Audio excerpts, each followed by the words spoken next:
Kuya David nagsalita na. At Carla at Joy na real talk. Yan ang sama-sama nating malalaman mamaya mga kalingap.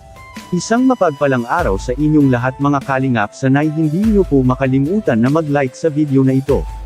At paunawa tapusin muna ang kabuuhan ng video na ito mga kalingap at para malaman ang nilalaman nito.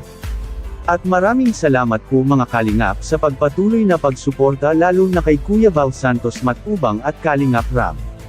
Usap-usapan ngayon mga kalingap ang tambalang Kuya David at si Diwata Joy mga kalingap.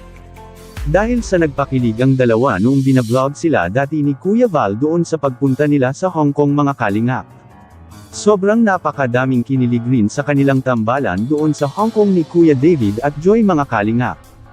Dahil sa nagkataon ng dalawa doon na sila lang ang magkakasama sa panahon na iyon. At kaya inaabangan ng serye nila na ipinalalabas dati ni Kuya Val Santos Matubang mga kalingap. Ngunit hindi maiwasan na may mga mapapansin ang ating mga minamahal na taga-subaybay sa dalawang magtambalan mga kalingap.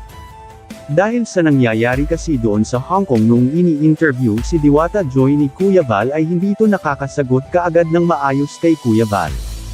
Hindi natin intensyon na manira ng kapwa mga kalingap bagkus nagsasabi lang po tayo sa mga ating nakikita. At sabi ng ilan na si Diwata Joy ay napilitan lang anya kay Kuya David mga kalingap. Kaya kahit si Nanay Imelda ay botong-boto kay Kuya David mga kalingap dahil siya ay alam niya na mabait na tao itong si Kuya David mga kalingap.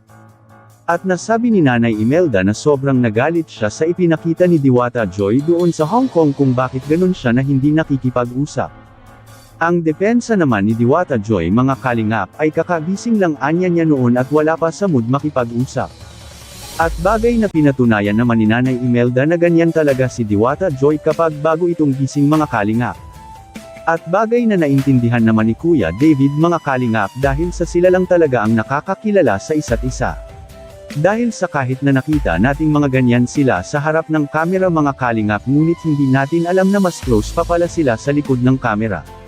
Sabi ng ilan na sanay hindi husgahan si Diwata Joy sa kanyang mga ipinapakita mga kalingap dahil sa karapatan anya niya ang pumili ng isang lalaki anya na nababagay sa kanya. Which is tama naman po mga kalingap dahil sa hindi natin pwedeng ipilit ang isang tao na wala naman palang gusto sa isang bagay mga kalingap.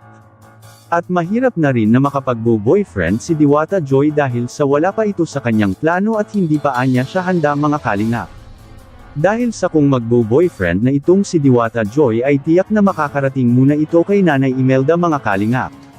At may nagsasabi rin patungkol sa tambalang Joy at Kuya David na hindi daw anya bagay silang dalawa sa isang love team mga kalingap. Sa aking kaalaman mga kalingap ay talagang hindi pa handa si Diwata Joy sa mga ganyang bagay kaya makikita natin sa kanya na para ba itong walang gana minsan. Kung kayo mga kalingap ano kaya sa palagay niyo po patungkol sa dalawang tambalan na ito? Sa kabilang dako naman mga kalingap, Kuya David na real talk si Carla at Diwata Joy makikita po natin sa video. What's up guys? Welcome back ulit sa ating channel. Dito natin dito sa... Yes! No, walang kanto. So kasama natin pa rin, nakama mga pa-baby girls. I'm okay. I'm fine. Quinchana.